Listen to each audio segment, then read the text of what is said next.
Daviess County Council meeting for November the 13th, 2024. Please rise for the pledge.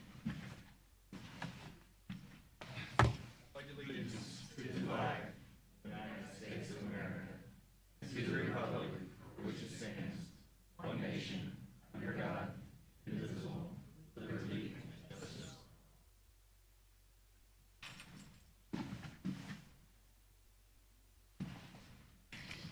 Okay, our first order of business today will be the meeting minutes of 10/2 of 24. The meeting minutes have been distributed electronically. Any additions or corrections to the minutes? I'll make a motion to approve. Moved by Matt. Is there a second? Second. Second by Tony. All those in favor say aye. Aye. Anyone opposed? 7-0. All right, next item is our salary ordinance for 2025. This is just a copy of the salaries from our budget for 2025.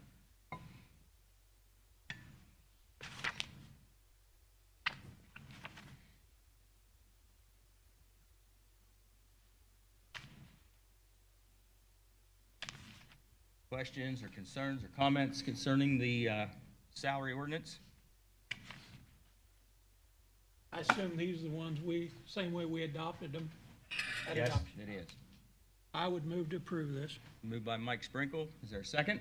Second. Second by Marilyn. All those in favor say aye. Aye. Anyone opposed? 7-0.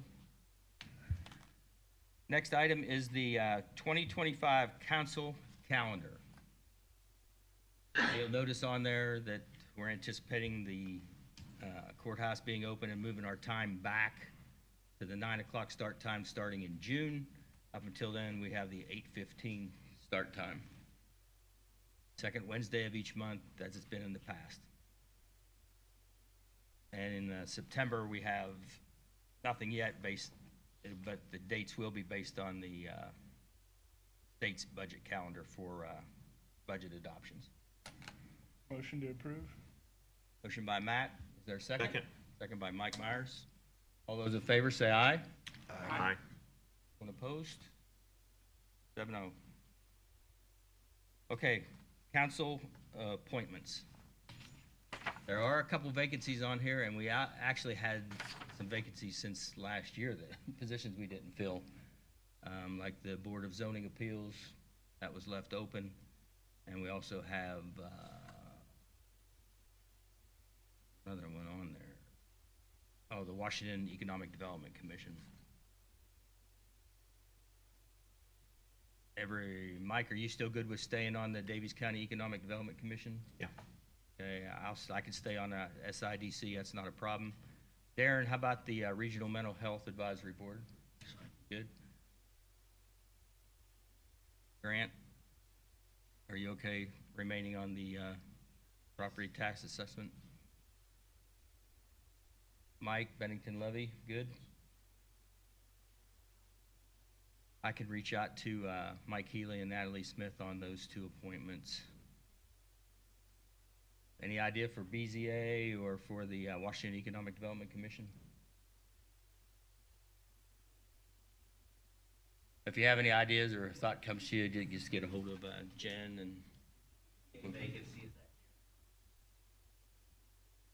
There's nobody in. We didn't have it filled last year.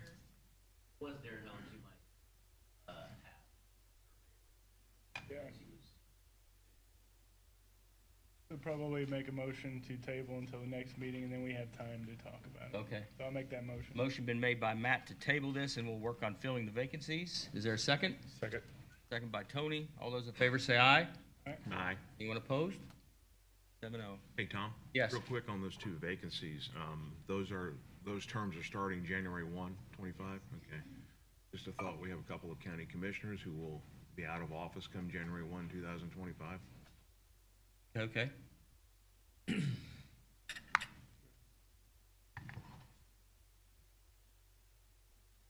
Okay, next item is the Odin Library 2025 budget.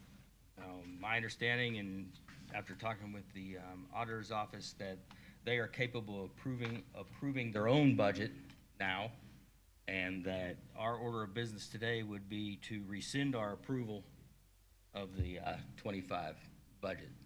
And that's requested by the, That was requested by the DLGF. I was not made aware until after was trying to submit stuff, and so they just advised to go ahead and rescind our motion to approving their budget, because it's not necessary. any questions on that? That's a good thing, really. And I think Elnora's kind of got on their own thing too, where we would have to approve that in the past because of the fire department. I would entertain a motion to rescind our approval for the 2025 Odin Library budget. So moved. Moved by Mike Myers. Is there a second? I'll second. Second by Darren Holder. All those in favor say aye. Aye. Anyone opposed? 7-0. Thank you. Okay, next order of business is Kratos Defense and Security Abatement.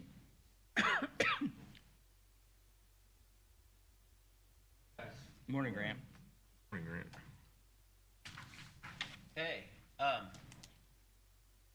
want to welcome the Conrads. This is Matt and his brother Tim, and they work in economic development generally all over the state.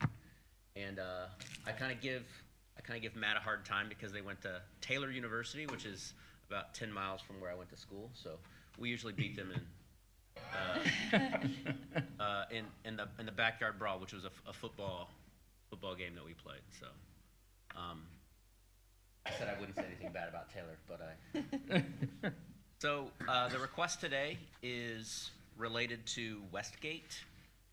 It's a project that a lot of people spend a lot of time on. I'm going to turn the floor over to them. Today's just going to be a request generally relative to potential abatement. I know some of you know a little bit about it. We got this application a week or two ago, and we've opened the floor for them to talk about it a little bit today and for you to consider. Generally speaking, we'll consider that. We may exchange information. If you all want to proceed, there'll be a handful of meetings that will be required of you for formal processing and approval. Thanks. Thank you, Grant, and thank you to each of you. So a little bit of background about Kratos, and I'll give that information, and then talk a little bit about the project, and then open it up for any questions that you all have. So Kratos is a mid-size in the general scheme defense contractor. They're publicly traded, so they're about $1 billion in revenue. Fairly large company, operations, 5-6 main locations throughout the United States, headquartered near San Diego, where the base is there. Huge operations down in Huntsville, Alabama. No significant Indian operations as of now. But they have been doing more and more work with Crane. The reason they're here is because of Crane and their relationship with Crane and the opportunities they see with Crane. They do a lot of rocketry, hypersonics type work. That's a lot of the work that they're talking about with Crane right now.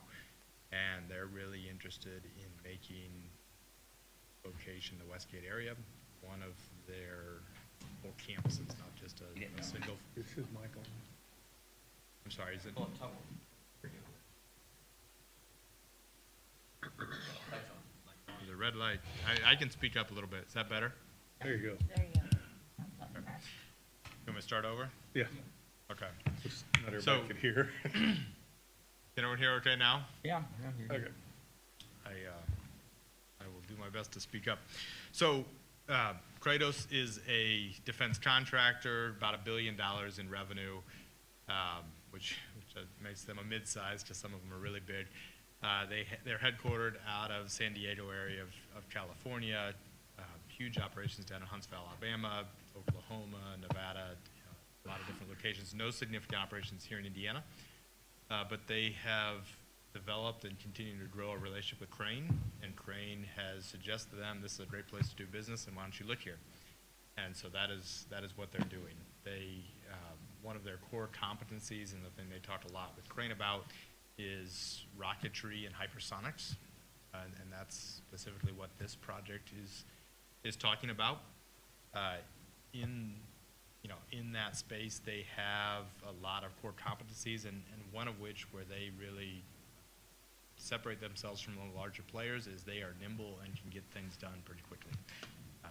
They were at a conference and companies were talking about how to go about getting launches, and they said, we actually launched some stuff last night, that created a lot of buzz in the industry, because they are pretty quick to move through a prototype and launch phase.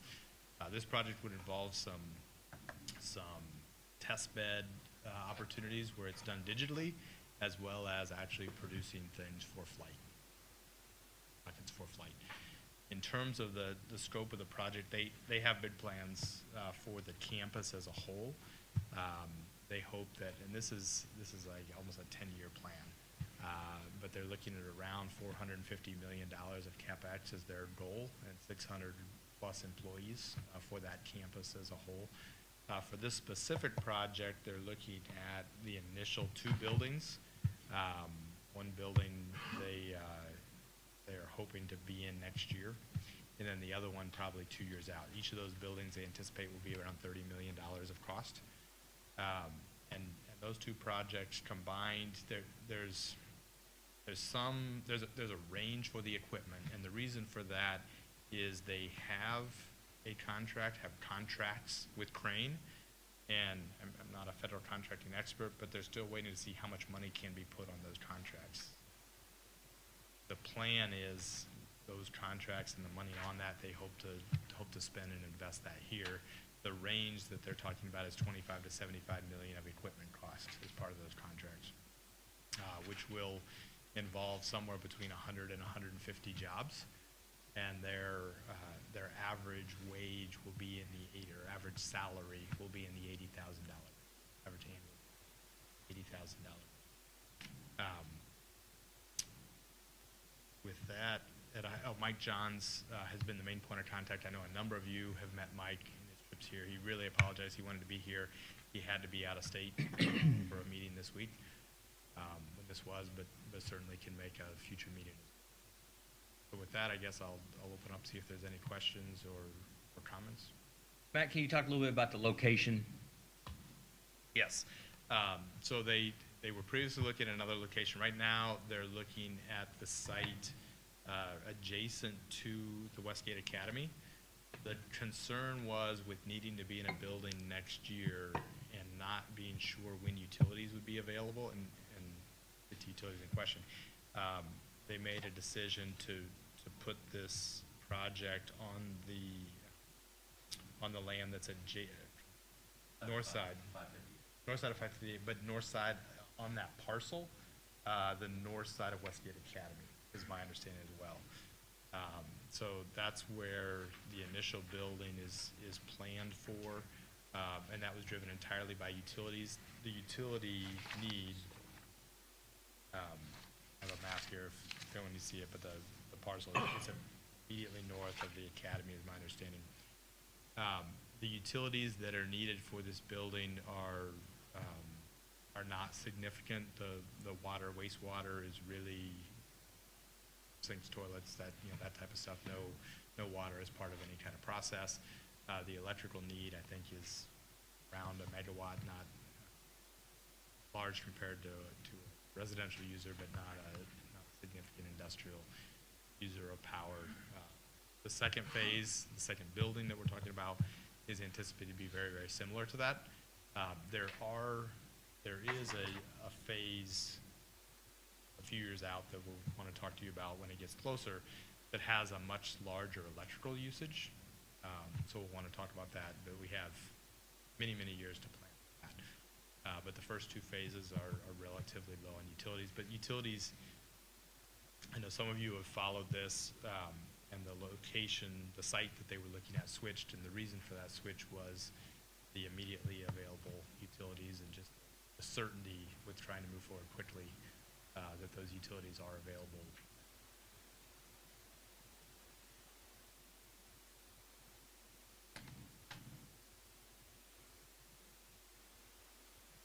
Do you have any specific requests of the council that we can take under consideration? Yeah, we certainly want to talk about the abatement with you.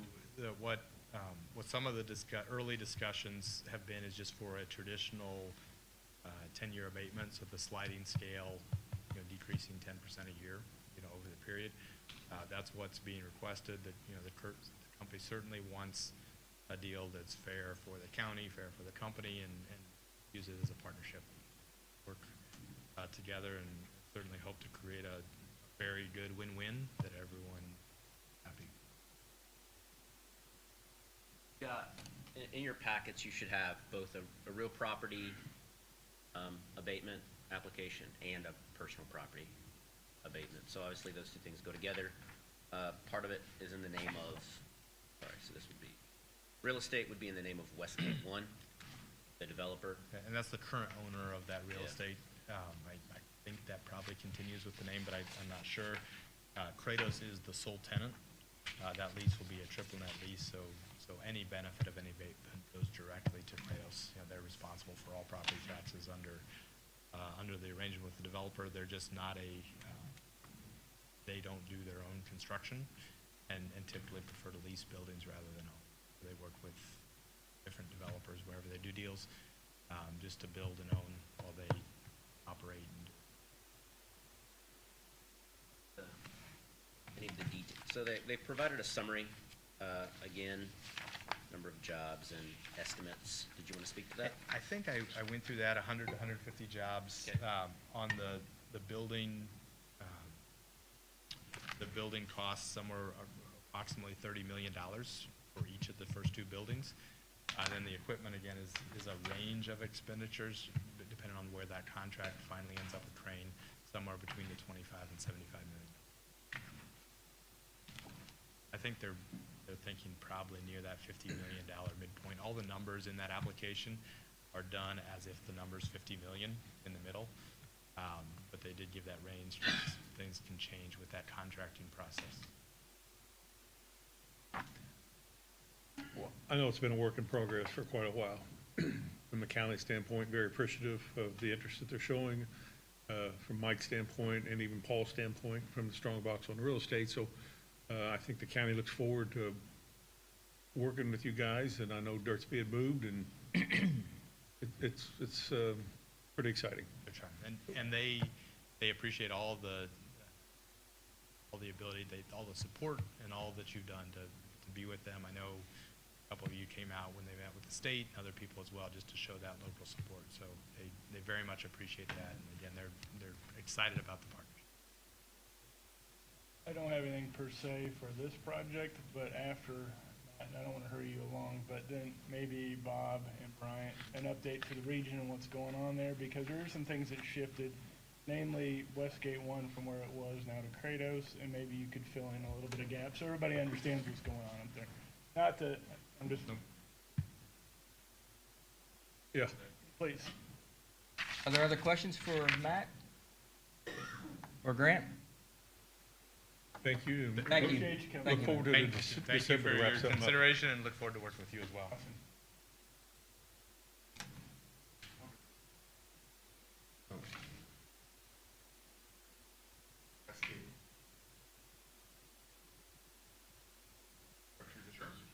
Yeah, no, absolutely, Well, yeah. I think, a lot of people are like, well, isn't that where the chips plant was going? Yeah, that thing, And it's like, right? so maybe you can allude to what's Yeah. happening. Absolutely, absolutely. Well, good morning, everyone. Morning. Morning. Good to see you again, in a different capacity this time. Bryant Niehoff with the Uplands Science and Technology Foundation, or USTF. We are the development coordinator organization for the Westgate to Crane Technology Park. So been working with Matt and Tim for quite a while now on this project. It's incredibly exciting, certainly with Bob. He probably wants to turn off his phone from time to time with the amount of phone calls back and forth and emails, texts, whatnot, just to make sure that we are coordinating everything as best we possibly can. With a Tri-County Technology Park, it can get a little complicated, as I'm sure you'd imagine, right? And for those of you that have been involved with Westgate, over the years, I'm sure there's even more head nods, right? That can be the case. Tremendous opportunity for the region, certainly huge extension of gratitude to Kratos and the Stimulus team. It's exciting for the region. As Matt mentioned, this would be on the Westgate 1 site, which was the microelectronics campus. That is still in play, certainly, but I would say from my knowledge and to my understanding, a significant part of the capital stack is dependent upon federal funding with the CHIPS and Science Act. If you followed some of the news, you've seen that rollout has been maybe not as entirely anticipated when the act was put in place. But it kind of comes in fits and spurts, right? So we're continuing to see more announcements. We're still very hopeful for the Westgate 1 campus, and honestly, we are seeing within the technology park investments in microelectronics, but more in, I would say, a clustered approach. You have enhanced semiconductors that purchased both of the two buildings that Kevin Bush and his company initially built within and owned within the technology park. You have them continuing to invest. You have Reliable Microsystems, which is also one of those first four companies, is continuing to grow within the park. They've had a presence for quite some time now. So we're seeing that come to fruition. It's just maybe in a bit of a different fashion and not rolling out with the fabrication facility exactly as anticipated. So that's where some of the changes are. To Matt's point about the infrastructure, as you know, we are investing pretty significantly in infrastructure within the technology park in working to advance Westgate so that it's capable to support ongoing microelectronics investment and certainly technologies in hypersonics and other key technologies for the DoD. We need to make sure that we have the capability for them to land there, right? And that means critical infrastructure, water, wastewater, power, as Matt alluded to. So we have secured and are in the process of securing nearly $30 million in infrastructure to put within the park. It's a combination of state and federal funds. Just at the end of September, the EDA announced a $3 million grant for water infrastructure supporting the park. So we are moving quite along and in a much better position, I would say, than when we were staring at, I think at one time when I first stepped into the role, about $75 million worth of infrastructure improvements that we needed to make, and we had $10 million in the bank from the Ready One grant. So it's a much better situation, much better outlook. But with all of that being said, even the timing, if you had me out there with a shovel, digging some of the water and wastewater lines that would need to be extended south of Highway 558 to the original site that was proposed, you would not be, those lines would not be in place in time for that facility to be operational. So really, from putting on my community planner hat, it is the best approach that we're focusing on area where utilities are more readily accessible. We are going to have to make some improvements, and we're working on that with a new lift station within the park that then this facility would connect into. So we're working to match up those timelines directly with the Kratos construction, assuming all moving forward here. So that's a bit of an update, I would say. Is that fair, Bob? That is fair. Yeah. Related, as Brian said, stocks up at Westgate, and we're continuing to hear from contractors, we need more space. We need more space. So that's just wonderful to hear. And hopefully we can work with developers, accommodate that, get some more space to accommodate all this new interest in Crane and Westgate. Yep, absolutely. Yeah. Any questions for myself or Bob as it relates to Westgate and the other, I guess, investments? I appreciate the update. I Thank you, know guys. Some of us hear it, but then, it's good for everybody to hear. Yeah, absolutely. Yeah. Thank you very much. Yep. Yeah. Okay, thank you.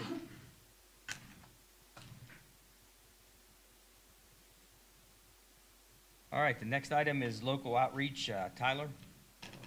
Tyler did meet with the commissioners yesterday and got approval for his grant funding, and he's going to update us a little bit on that. Yeah, well, I appreciate you all for your time today.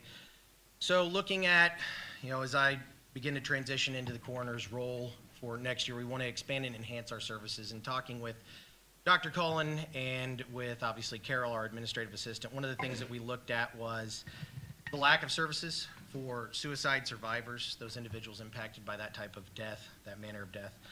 So we actually found through the Indiana Association of Peer Recovery and Support Services a $10,000 grant that would allow us to create a loss team within the region. So if you look at some of the information I gave you, if we look at the manner of death, we consistently see annually about, and unfortunately, 3 to 4 suicides a year that impact families, caregivers, direct family members, and people within the community. Those kinds of situations can lead to generational thoughts, feelings towards suicide, and we tend to see that, right? Where generation to generation an individual succumbs to that type of death. We currently have some mental health services within the community, but there's a backlog on getting those, and most of that is prevention-based. This is directly intervention-based, where we have somebody on scene to triage and kind of provide psychological first aid and make sure the individual is, as best we can, resilient and able to access resources either within our community or within the region. So the goal would be to use this money to develop this team of about 3 to 5 individuals. I would be one of the individuals with this team and leading it.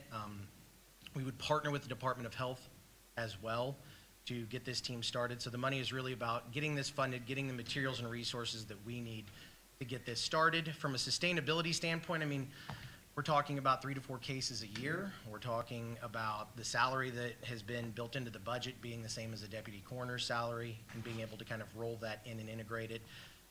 There are no other loss teams within this region. There is nothing like this in the area. So the other goal would be through sponsorships, through foundational funding. I'm already working with our community foundation and Mary Smith, and then also working with other coroners' offices to make this more of a regional and sustainable team. So that is the goal, is to provide to those that have lost someone through suicide to try and prevent this from happening again and to try and mitigate some of these kinds of outcomes within our community. There's no match for this. It's $10,000 up front. I'll be honest, the window to apply for this passed, but they actually reached out directly to me because they were so interested in what I'd already started as a compelling framework for the grant application that they wanted to continue to pursue this. And we have a meeting slated for December, in fact, to continue these conversations. Any questions for Tyler? We need a motion then to approve the grant, the use of grant funds, if he's successful in getting his grant. So moved. Moved by Tony, is there a second? Second. Second by Mike Myers. All those in favor say aye. Aye. Anyone opposed, same sign? 7-0. Tyler, while you're up there though. Yeah. Go ahead and Two brief birds, one us on stone. the additional appropriations for the coroner. Absolutely.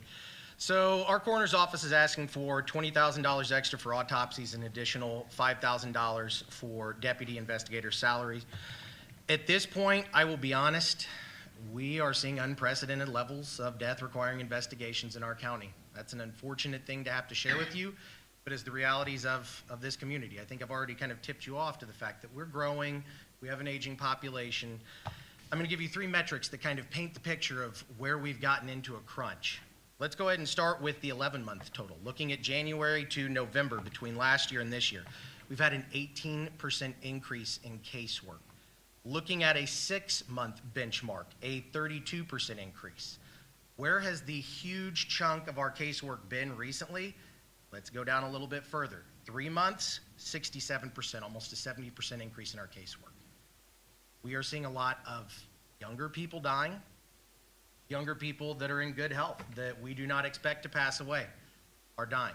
So a lot of it is, again, #1 killer in Indiana, especially of males, heart disease. We are seeing a lot of those kind of natural deaths. We're seeing a lot of contributions and starting to see some trends with contributory prescription use and misuse. I'll just be honest about that. And again, these are individuals, I mean, the last case that I worked, dad died right in front of 14-year-old son. He was there one moment reading his mail, and the next he was not there anymore. So it's just an artifact of, again, that crunch of our population getting older, and we have a bigger population, and we're getting more cases. We are on par right now. So we are at 47 cases. Last year, we topped out at 51. Last year, this time, we were at 40 cases. We are on par from what Dr. Cullen and what Carol told me, this might be our largest year yet in terms of death cases that we've had to investigate. I guess that was my question. You said 67%, but actually how many bodies with Yeah, so currently we are at, for our 3-month, about 15 cases right now. That's not including any that might have came in over the past couple of days since I've talked to Carol. I just got done working the weekend and 3 night shifts, and we've been fortunate so far. But there's ebbs and flows. What's it cost per autopsy, roughly? About $1,900. Transport is about $200.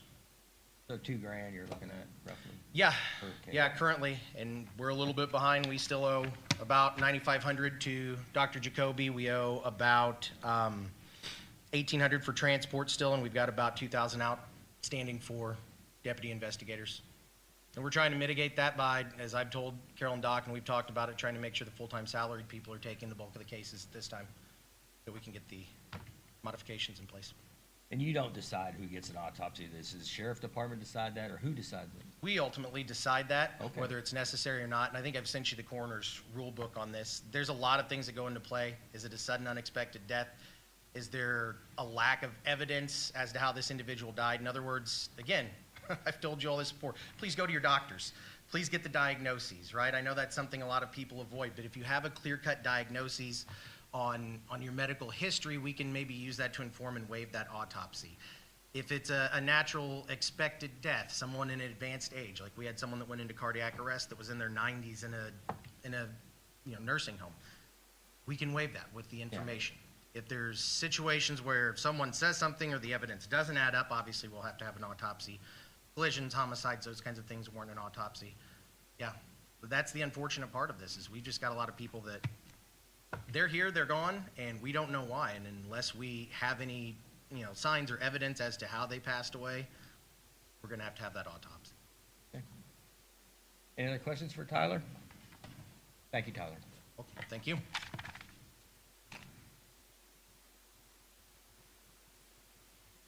Okay, next item is salary ordinance amendments. We have a significant number of those today. Total is almost $60,000, $59,389.63. There's a list of them for you. We got just moving some money from positions in the sheriff's department. We got the coroner's request for the part-time salary of $5,000. Superior Court of an employee that's resigned. That was $15,540. We got several from community corrections, actually 7.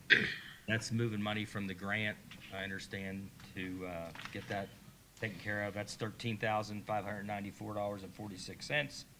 Then we have a grant for the Sheriff's Department Operation Pullover. That's $22,195 in wages.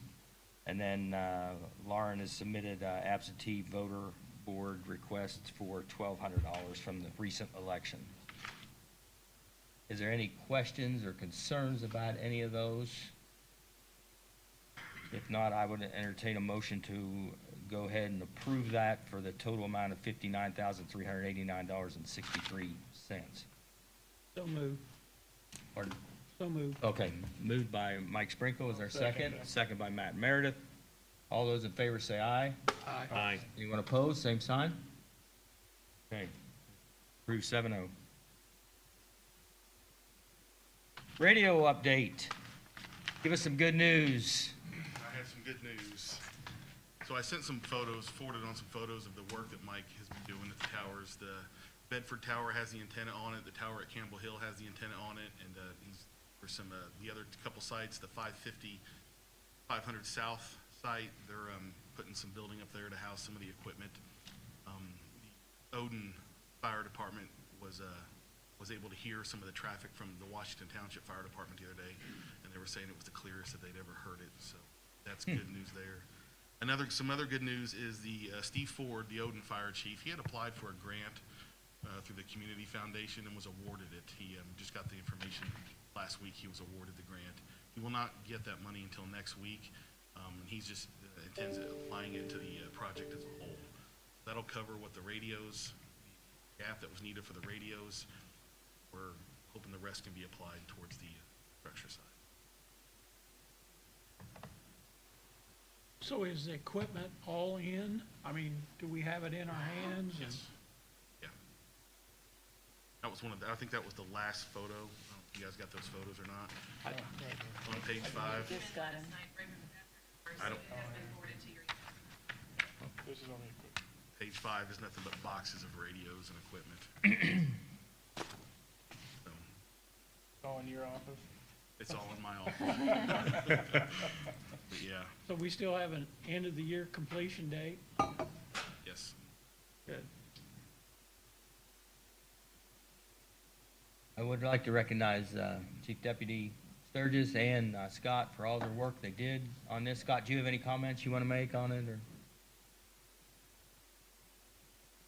No, really, the only comments I have is, thanks to Stephen Ford for his work and the Community Foundation for, their generosity in making the donation.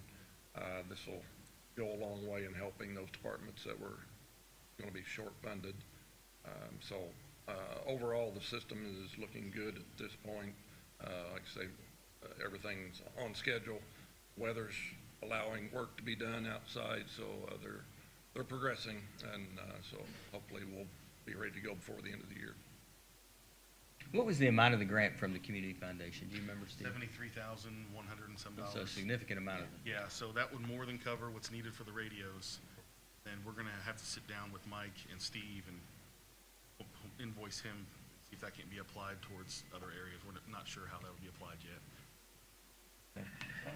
At the commissioners meeting, I think I understood that, from Chris, that they're gonna be able to utilize the same system, but a different channel as, I don't know, it wasn't completely clear to me, but it sounded like they were gonna use the same system. They will, so this is where I may rely on Scott's expertise. So yeah, the county highway is gonna be able to link into the same system as well as us. And County Highway is, they're actually gonna be on their own tower site, so they're gonna purchase, their own radio out of their money, and so they'll be separated, allowing a free channel then for public safety to use on the big system. So it gives us an extra communication channel that wouldn't be heavily used under county highways, but it could be heavily used under public safety. So Great. and so their system will work fine countywide because they use mostly mobiles in all their vehicles, so. Okay. Thank you, guys. Thank you.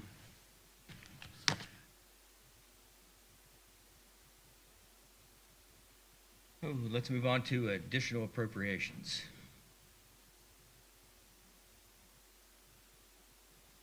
From the general fund, we're looking at the coroner autopsy we've talked about, that request, and the part-time coroner's pay was $25,000.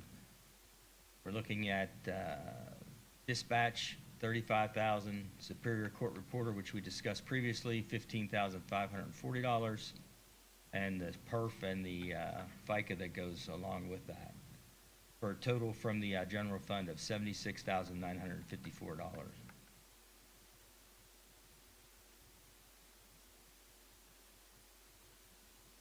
Questions? Concerns?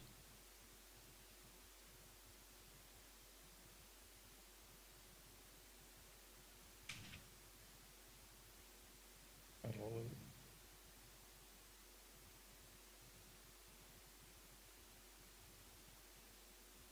You want to do them as a group or entire? On the dispatch group insurance rate, what was that one? I think we discussed that one yet. So the insurance, there's been change in employees, and it's a difference in change of what was budgeted for their health insurance. So it's the employer's portion of that and trying to look at to the end of the year. So it's a required expense.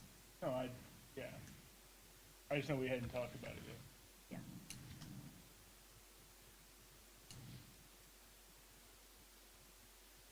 We've talked about those, so I'm good with making a motion to. Okay, the motion is approved from the county general for a total of $76,954. Is there a second? Second. Second by Tony. All those in favor say aye. Aye. Anyone opposed, same sign. Carried 7-0. The next one is the Cume Bridge. Same thing. It's health insurance. Move to approve. Motion by Marilyn to approve, the $8,200. Is there a second? Mike Sprinkle on the second. All those in favor say aye. Aye. Anyone opposed, same sign. They approve, 7-0. Then we have the E911 fund for equipment. That's for the radio project, $584,910.80. So moved. Moved by Matt, is there a second? Second by Darren. All those in favor say aye. Aye. Anyone opposed, same sign. Okay, approved, 7-0. Then from Misdemeanant, that's a tough one. That's also for the radio, that's $50,000 for equipment. So moved. Moved by Tony, is there a second? Second. Second by Mike Myers, all those in favor say aye. Aye. Adult probation, we have office supplies and printing from the general fund, that's $2,000 request.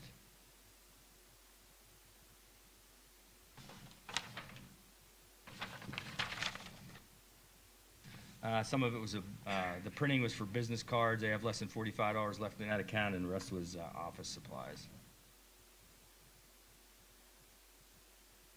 Move to approve. Motion by Mike Myers, is there a second? Second. Second by Marilyn. All those in favor say aye. Aye. Anyone opposed, same sign. Approved. HAVA federal grant. This is for the elections. There was, publications was the full-page color ads for the election, and then computer equipment were the extra poll pads that she was awarded. So moved. Moved by Tony, $12,643. There's second by Matt. All those in favor say aye. Aye. Opposed, same sign. Approved, 7-0. Then from the restricted opioid settlement fund, training and education, is that for travel and training, or?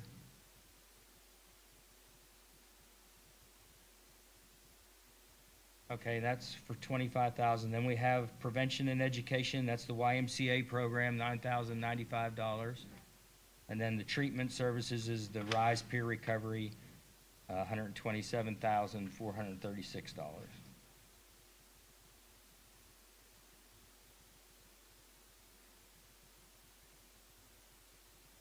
Like 100,000 of it, was it? 107,000, okay. So the total request there is $161,531.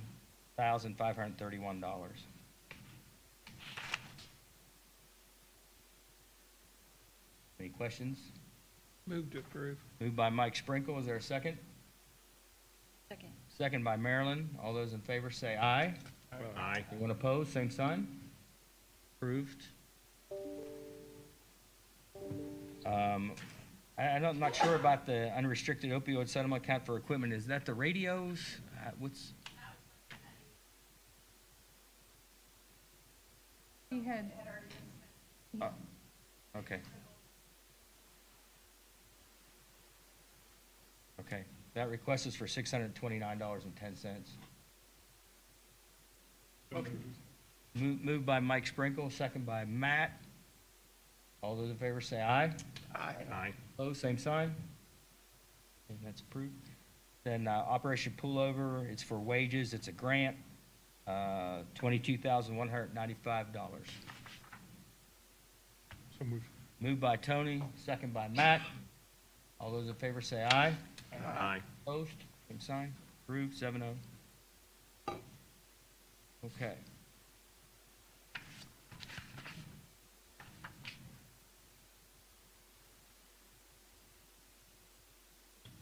Okay, now we have, I think transfers. We're looking at soil and water, office rent, and mileage to office supplies.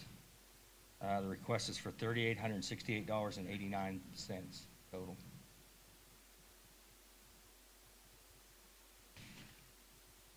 Move to approve. Moved by Mike Sprinkle. Is there a second? Second by Marilyn. All those in favor say aye. Aye. Anyone opposed, same sign. Approved. From the prosecutor office, we have from law books to office supplies, request of $2,289.32. Move to approve. Moved by Mike Myers, is there a second? Second. Second by Darren. All those in favor say aye. Aye. Opposed, same sign. Approved. From prosecutor pre-tree trial to crime prevention, that's, majority of that's resource officers, $6,411.81. And then the last one for her in office supplies is crime prevention. That's for the cops and kids program of $500. Total was $6,911.81. So moved. Moved by Matt, Second. second by Marilyn. All those in favor say aye. Aye. Anyone opposed? 7-0 on that. Voter registration from Lauren. We have the $825, which was salary related. Then we have the ABS claims of $3,561.28. Her total request there, which just transferring funds, is a total of I think there's one more on the back page too. Yeah, technician. The total of her request is $4,386.28. Moved by Tony, second. Is there a second? Second. Second by Marilyn. All those in favor say aye. Aye. Aye. Opposed, same sign. Hey, anything new at the airport, Matt? Pretty much ongoing things, agreements, that sort of thing. Nothing right now. Letters went out, they're changing rates for hangar space and things like that, but, yeah, nothing crazy at the moment. Okay. Marilyn, you have any comments about the Visitors Bureau new working relationship? We're excited. We're starting a new relationship in January with economic development, so we look forward to that. Okay, great. I did attend, Marilyn and I actually attended the commissioners meeting yesterday, just to give you a few of the high points there. The courthouse renovation, roofing is nearly complete.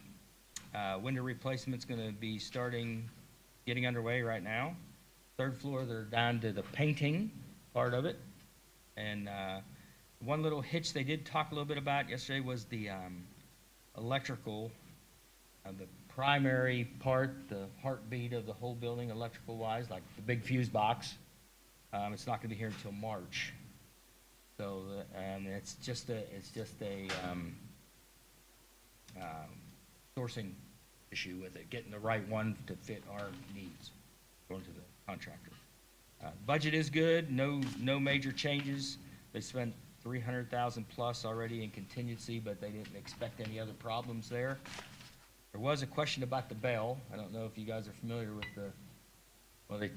there's a bell, and there was talked about putting a Bell Plaza in at one time, and they're gonna get repriced that. It was actually taken out of the project, but I think since we're doing well on that they are gonna actually look at pricing to do some type of Bell Plaza, is my understanding.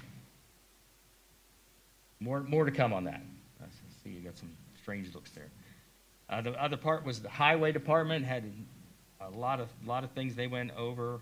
A lot of it had to do with bridges. We're in great shape on bridges right now, but in the next maybe 15 years, there's several bridges that are old railroad car bridges that have weight limits on. They just used old rail cars to make the bridges to the frame of those rail cars, I guess. And that's gonna be coming up in 15 years, so some of them, the replacements will be done. So Chris did a nice job presenting, and he had the bridge people there from SJCA, and I think we're actually in pretty darn good shape. The bridge they're working on now is up by Darren's house. They're gonna be, Bridge 95 is the one that, east of Ragglesville. That bridge needs work, and they got a federal grant to work on that. They did talk a little bit about the multi-use building that we built last year for salt storage and some other things. Eventually, they want to make brine in there and store it. We bought a system or traded for a system over in Knox County. And it's not going to be functional. They're not going to be able to make brine this year, but they might buy brine. And the storage part's available, but the manufacturing part's not at the current time. So that's proceeding. Visitor Bureau talked about that. did talk about the farm lease. I guess they resurveyed it, and there's a difference of, it's 103 acres now. They redid the contract on that. I think it was originally at 117, I think. I don't know why the change. They did approve the holiday schedule, and there's been some discussion on buggy permits. Right now, there's roughly 3,000 buggy permits in the county.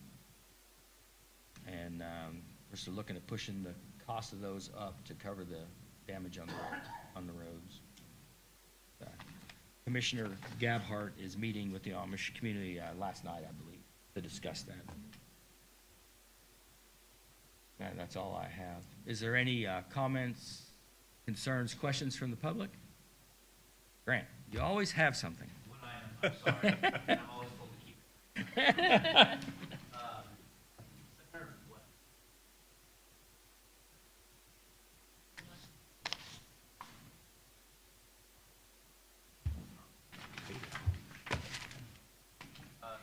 East was talked about a little bit. That was the discussion about Mike Costello, the gentleman that initially was working on the Shamrock Mine reclamation in DuBois County.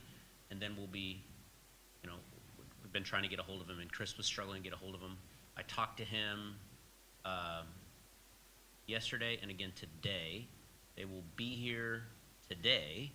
They're finishing up Shamrock, and Chris is meeting with him. So it's kind of a big deal. It's even something that came in front of the Boa, a gentleman that can't access his land. And, you know, what's that land worth when you've got a pit in the road? So the state will be down. They're going to start working on that. Hopefully we'll start seeing some progress. It's been kind of a negative thing for a little bit, but there is some progress. They'll be out there this afternoon. Chris knows about that, and that's moving, which kind of a big problem. The other highway department thing, it does appear that the 200 North Road mining project is on track, roughly. That should be done, I think it's the middle of next year, and they talked a little bit about that this week in the highway department meeting, but that appears to be on track. A main corridor in the county, so not something that we want to leave closed for any longer than necessary. So those two roads, 700 and 200. Thank you, Grant. There's no other business. I'd entertain a motion to adjourn. Moved by Tony. Is there a second? Second. Second by Matt. All those in favor say aye. Aye. Anyone opposed? Same sign.